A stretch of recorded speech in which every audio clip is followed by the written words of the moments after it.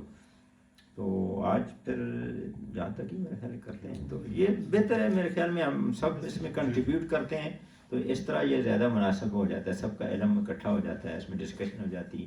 اور کلاس، میں نے جس طرح پچھلی دفعہ بھی بات کی کہ کلاس کا مطلب یہ ہوتا ہے کہ آپس میں ڈسکشن ہو.